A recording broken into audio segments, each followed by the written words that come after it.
ఏపీలో gift politics కాకరేపుతున్నాయి. ఎన్నికల ముందు అభ్యర్థుల ఖరారు, సీట్ల సర్దుబాటుతో వేడెక్కాల్సిన పాలిటిక్స్ కోడిగుడ్డు, ముద్దపప్పు చుట్టూ తిరుగుతున్నాయి.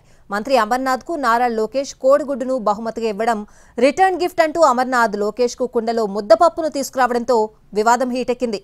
ముఖ్యంగా విశాఖ జిల్లాలో పప్పు వర్సెస్ గుడ్డు రాజకీయం రాజుకుంది. కోడిగుడ్లు, ముద్దపప్పుతో రోడ్డెక్కేశారు ఇరు పార్టీల నేతలు. పోటాపోటీగా నిరసన కార్యక్రమాలు చేస్తున్నారు. అనకాపల్లిలో నారా లోకేష్ నిర్వహించిన శంఖారావం సభతో ఈ వివాదం మొదలైంది. గుడ్డు పాలసీతో అంతర్జాతీయంగా ఆంధ్రప్రదేశ్ పరువు తీసిన మంత్రి అమర్నాథ్ కు కోడిగుడ్డును బహుమతిగా ఇస్తున్నారని చెప్పారు లోకేష్. ఆ కోడిగుడ్డును అమర్నాథ్ కు జాగ్రత్తగా పంపించాలని అన్నారు. దీనికి మంత్రి అమర్నాథ్ కౌంటర్ ఇచ్చారు. ఎవరైనా గిఫ్ట్ ఇచ్చే రిటర్న్ ఇవ్వడం తమ సాంప్రదాయమన్న అమర్నాథ్ లోకేష్ కు ముద్దపప్పును బహుమతిగా ఇస్తున్నారని అన్నారు. మట్టి కుండలో ముద్దపప్పు, ఉప్పు, కారం కలిపి సిద్ధంగా ఉంచామని, లోకేష్ వచ్చి తీసుకున్నా సరే లేదంటే తానే పంపిస్తారని చెప్పారు. చంద్రబాబు లోకేష్ లో పౌరుషం, రోషం రావాలనే పప్పులో ఉత్తరాంధ్ర ఉప్పు, కారం కలిపామని కౌంటర్ ఇచ్చారు అమర్నాథ్.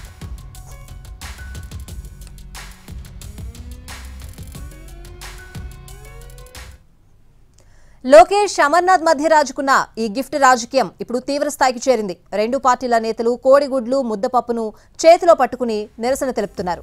మంత్రికి టీడీపీ నేతలు కోడిగుడ్లు కొరియర్ చేస్తూ ఉంటే వైసీపీ నేతలు లోకేష్ పోస్టర్లకు ముద్దపప్పు పూస్తూ నిరసన తెలుపుతున్నారు.